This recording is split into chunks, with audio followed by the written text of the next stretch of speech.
বাংলাদেশের সমসাময়িক রাজনৈতিক প্রেক্ষাপটে বিএনপির ভারপ্রাপ্ত চেয়ারম্যান তারেক রহমানের ১৭ মিনিটের ভাষণটি বিশেষ গুরুত্ব বহন করছে। জুলাই ৩৬ এক্সপ্রেসওয়েতে গণসংবর্ধনায় ভাষণের কেন্দ্রবিন্দুতে থাকা আই হ্যাভ এ প্ল্যান শুধু একটি স্লোগান নয়, বরং ভবিষ্যৎ রাষ্ট্রচিন্তা, রাজনৈতিক দর্শন এবং পরিকল্পনাভিত্তিক নেতৃত্বের একটি স্পষ্ট ইঙ্গিত হিসেবে আলোচনায় এসেছে।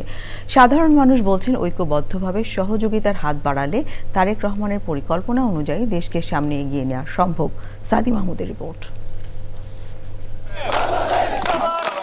দীর্ঘ সময় পর দেশের রাজনৈতিক অঙ্গনে সরাসরি উপস্থিতি বিএনপির ভারপ্রাপ্ত চেয়ারম্যান তারেক রহমানের। বর্তমান প্রেক্ষাপটে তার এই প্রত্যাবর্তনকে অনেকেই দেখছেন গুরুত্বপূর্ণ রাজনৈতিক ঘটনা হিসেবে। বিশেষ করে এমন এক সময়ে তিনি দেশে ফিরেছেন যখন দেশ রাজনৈতিক অনিশ্চয়তা ও পরিবর্তনের মধ্য দিয়ে যাচ্ছে। I have a plan for the people of my country, for my country. দেশে ফিরে গণসংবর্ধনায় তারেক রহমানের দেওয়া ভাষণকে ঘিরে রাজনৈতিক অঙ্গনের মতো সাধারণ মানুষের মাঝেও চলছে আলোচনা। তারেক রহমানের কথার মাঝে কোনো রাজনৈতিক দল, সংগঠন বা কোনো নেতাকে উদ্দেশ্য করে বিপরীত দলে তিনি কিন্তু খারাপ কিছু বলেননি এবং এখন পর্যন্ত তিনি যেসব প্ল্যান প্রোগ্রাম সাজিয়েছেন তরুণ প্রজন্ম সেটাকে অনেক বেশি সাপোর্ট করে। সবচেয়ে গুরুত্বপূর্ণ যেটা ফোকাস পেয়েছে যে ওনার যে লাইনটা, যে ওনার একটা প্ল্যান আছে, যেহেতু অনেক বছর পরে আসছেন, নিশ্চয়ই এটা উনি ওইভাবেই একটা প্ল্যান নিয়েই অগ্রসর হচ্ছেন। উনি সেইভাবেই দেশের জন্য ভালো কিছু করবে, সেই প্ল্যানগুলো আছে।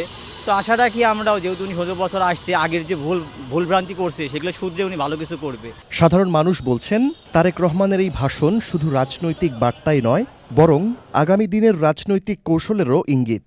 সবাই মিলে একত্রিত হইলে আমাদের দেশ ভালো চলবে, উনার কথা রক্ষা করতে উনি সহজ হবে। তার একার পক্ষে তো আর সম্ভব না, সবার সাপোর্টটাই দরকার এবং বিদ্বেষহীন যদি রাজনীতি থাকে, প্রতিটা দলের মাঝে যদি ঐক্যবদ্ধ যে মনোভাব সেটা যদি থাকে, তিনি অবশ্যই পারবেন। দুর্নীতির যে পরিমাণটা আছে, তো এটাকে কিভাবে কমিয়ে আনা যায়, তো এটাই আর কি সবার আগে নজর দেওয়া উচিত। আমাদের সবারই আশা হচ্ছে নতুন করে একটা নতুন বাংলাদেশ, যেটা আসলে সবার অংশগ্রহণ থাকবে সংসদে। তারেক রহমানের দেওয়া ঐক্য ও সংস্কারের বার্তা জনগণের প্রত্যাশার সঙ্গে মিললেও এর বাস্তব প্রয়োগকেই চ্যালেঞ্জ হিসেবে দেখছেন অনেকে।